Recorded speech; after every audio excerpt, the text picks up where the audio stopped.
уучгаад төр чулуу ажилласаа хүн дэрэн амарцсан уу?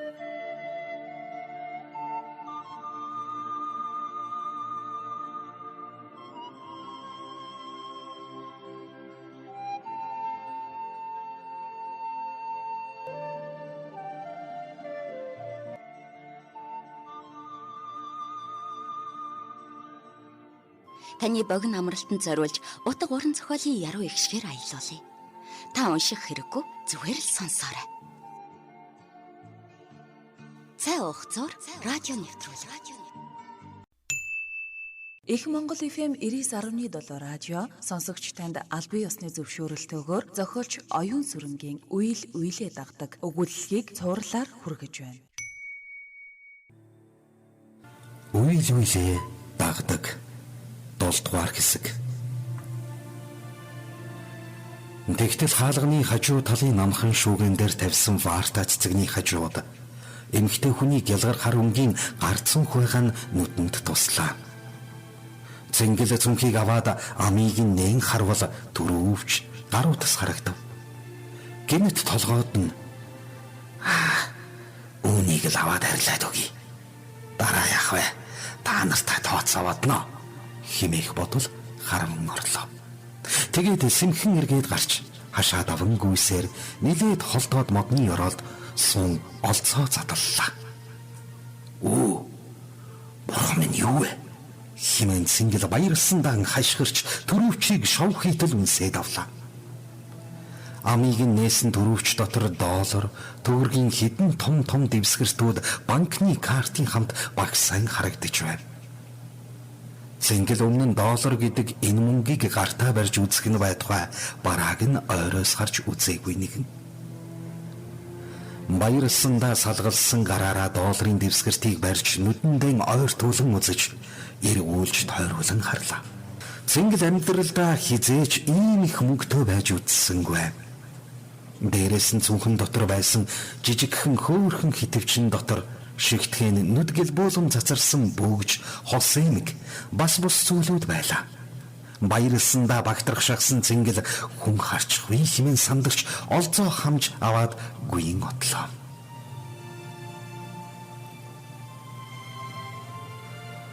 Өглөөний сайхан цэнгэг агаарт хамтлаан гүйж биеийн жилээ гарган сэргсэн тэнгис гүйсээр гэрлүүгэн орж ирлээ. Энэрл босчихсан өглөөний цайгаа бэлдэж байв. Бүгд цай уухаар ширээ дорин суусны дараа очмаа. Жагар маань явъя гинэ. Гэхдээ тэнгис энэрл хоёр асуусан харцаар ширтлээ. Тэнгис тийм үү гээд дуугүй болов. Жагар тийм ээ. Би жаалжуул юм а бэлтчихсэн. Та нарт ангилалаа.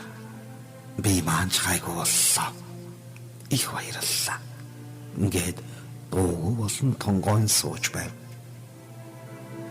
Тэнгисийн хоёр хүүхэд сордсхийн явах гэж байгаа мó? Битгий явал та. Өөдөгөө баймаар байна. Химэн шуугалдан жагарыг тойронгүүлтлээ. Жагар явах боллоо. Жижиг цүнхтэй хувцсаа барин тэнгисийг даган гарлаа. Түүнийг үдэн гаргахаар гадаад овжоон дээр гарч зогссон бэр ач нараа үнсээд очмагийн өмнө очиж зогслоо. Үг хэлэхгээд баярлаа очмаа минь гэхээс өөрийг дуурч чадсангүй ирэглээ. Тэнгисийн машины арын суудалд орж суусан жагарыг эргэн харахад тэд довжоон дээрээ зогссон хിവэр хоёраач нь гар таллах нь харагдав.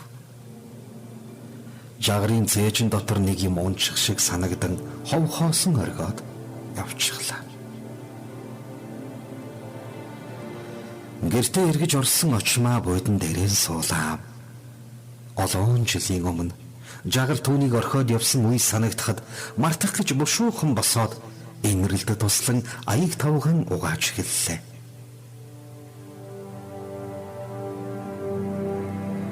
Нэг хоёр хоног гэртээ үзэгдээгүй алга болсон цэнгэл нэг л их баяртай сэтгэл хангалуун хүн гэртээ орж ирлээ. Гүй чи зүг харсан байгаа үстэй. Химэн асуухад цэцгийн өдөөс харан суух Цэнгэл за ээж ва. Байтлаа намайг сохор дүлхий гэж хэлэх гээд байна уу? Харахтаа энэ муу хоёр цэлгэрээр харж энэ хоёр дэлдэнгээрээ сонслоо. Гэхдээ цэцгээ хачи юм да. Хуучин ихнэр хүүхдээ олоод уулзсан байж дээ. Анх надтай танилцж байхдаа эрүүл согтуудаа уйлагнаад яриад байдаг байсан хүн тэр байх нь. Гүй ерөө тэр мужаагаар тэгэж байгаад бас их амьдан байх нь. Яаж яваад олоод уулзчихсан болоо гэхэд Цэнгэл гүй яах юу ах. Хөвтөж байсан имлгийнх нь имж тэр хуучин ихнэрийнх нь бэр имгийн вазар байна. Тэгээд л уулзчихгүй юу? Цэцгээ ястаа мөнгөр хогийг би алан да. Тэр мөн хуучин ихнэр хүүхдэнгүй гүн гинэ. Цэцгийн хүүхнийг тийм ч амарч чадахгүй л байх шүү. Ингээд балцхар гараа зангидан сууснаа. За одоо яах вэ? Гэвлээ Цэнгэл. Би яаж мэдтгий? Тэр мөгч нь олоод өглөө. Өнөөдөртөө тэрний чин талаар бодох чадлж алга. Ингээд гарахтаа цэцгийн өмнөх ширээн дээр 20,000 төгрөг чулуудж хаад гарч одлоо.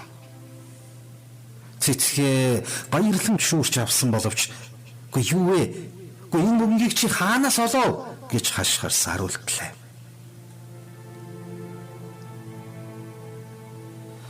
Галаасандаа их мөнгөтэй Цэнгэлд хорвоог тэр чигээр нь атгачихсан юм шиг санагдана. Замын хажууд гар өргөн зогсоход түүнийг авах машин алгаа. Мөнгөн дургүй новшнод. Цэнгэл хүүг мэдэхгүй байна да данар. Охин химэн бодож зогсоход нэг нар хийсэн дуутай навсгар хараа машин хажууд нь шороо бужиг нь олон зогслоо. Машины цонхоор урт ургасан сэгсгэр харуулстай эрүү малгай дугтуулчихсан сагалтай хар хүн толгоогоо зухийлган за дүүхүү хаашаа явах уу хэмээн асуулаа. Хаашаа ч явсан яах вэ гэд машинд их хэмсгээр суулаа. Тэд давхсаар төм төвжигнэж бомбожгонсон захын гадаа ирж зогслоо. Цэнгэл хэдэн дүүрэг болов хэмээн асуухад жолооч 5,000 төгрөг гэхэд Цэнгэл жолоочийн өдөөс мөнгө гарган шулуудаад маа баярлаж амьдраарай гэж хэлээд ирэхэд жолооч яадаг муулгач гэхэд Цэнгэл юу гэнэ гэж иргээд машины цонхоор гялсхийтэл гараа оруулан жолоочийн шанаараа хитэнтэй дэлсээд авлаа. Тэгтэл жолооч хаалгаа өшөглөн гарч ирээд Цэнгэлтэй зууралдан зодтолдож эхэллээ. Хэрваргийн хүн зодчихдаг Цэнгэл тэр хүнийг дийлэхийн залгаа. Нармаарууга дэлсүүлсэн Цэнгэл сүүлдээ гараа өргөн "Цавлиха, бүли" гээд холдон зогсов. Нөгөө хүн нүүрэн дээр нь тулж ирэн "Замуу, шацархаа минь. Хэрэг мэдэхгүй битгий хүнд томорчоо мэдв" гээд машиндаа сум давхин отлоо. Зодуулсан Цэнгэлийг хүмүүс гайхан харна. Цэнгэл юу хараад байгаа юм? Явцгаа. Зайлцгаа. Химэн хашгираад гуйн холтлоо. Тэнгис гэртээ эргэж ирэхэд ээж эхнэр хоёр нь сандарчихсан сууж байлаа. Юу болов? Химэн асуухад инэрл ээж нөгөө нэг жижиг харцуг алга болчихжээ. Яана химэн хариулв. Тэнгис гайхан "Гү та нар сайн хайсан байгаа үстэй. Гэрт энэ тэнд тавьчихад олохгүй байна уу?" гэхэд инэрл "Сайн хайсан, хаан ч алга." Тэнгис "Дотор нь юу ийсэн?" гэхэд очмаа "Гүй юу л та. Дотор нь төрөвч, эмэг бүгж, мөнгөний картууд, за тэгээд ойр зүрийн юмнууд байсан юм аа. Тэр мөнгө төгрөгч та яах вэ? Гөрөвчин дотор ээж аавын маань нандин зураг байсан юм. Тэр л хайран байна. Тэнгис хин автг байна. Гэснээ нэгийг сансан байртай ээж ихнэр хоёр луга асуусан байртай ширтгэхэд энэрл арай тэгмэргүй юм да ингээд дуугүй болов. Тэнгис ямар сони юм бэ? Би өгнө ингээд үгийг үцээлгүй мөн л дуугүй боллоо. Харин учмаа юу ч хэлсэнгүй.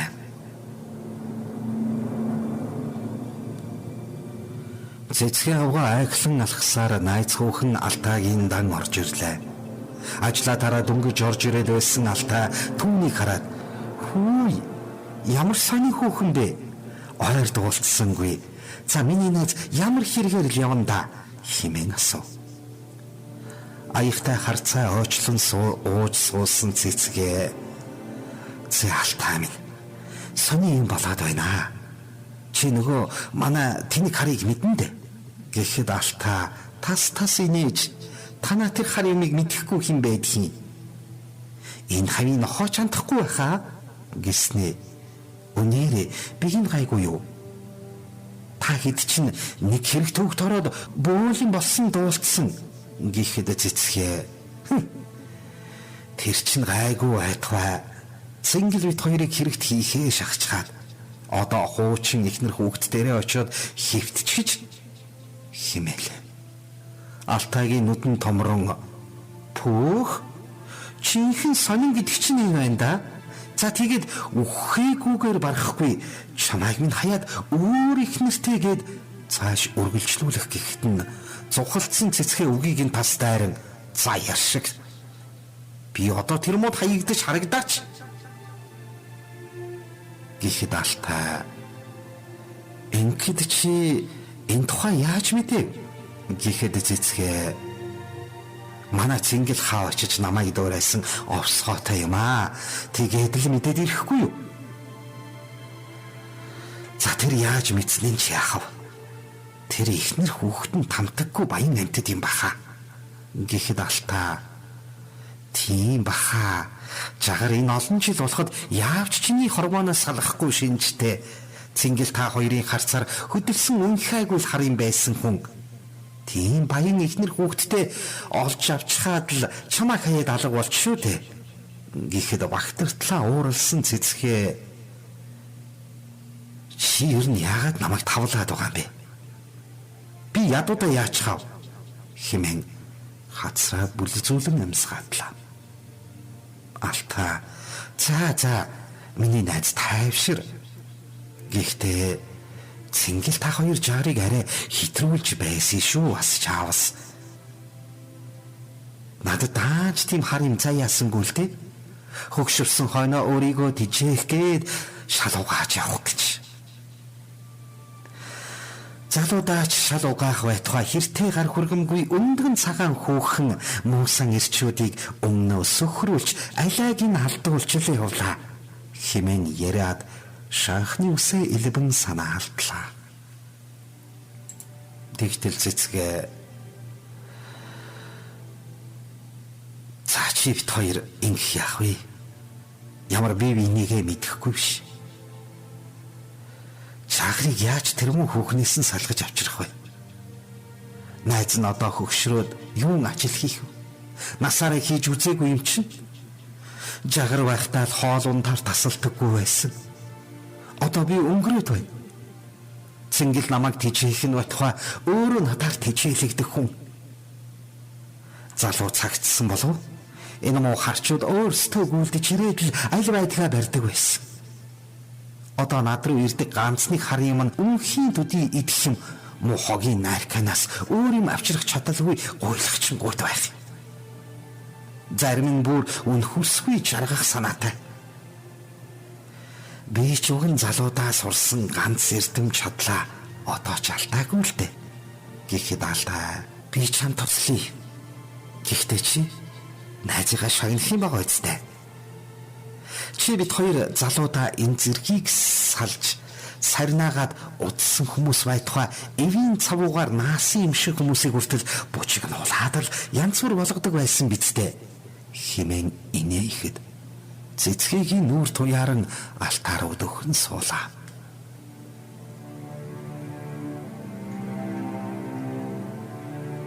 Үргэлжлэл бий.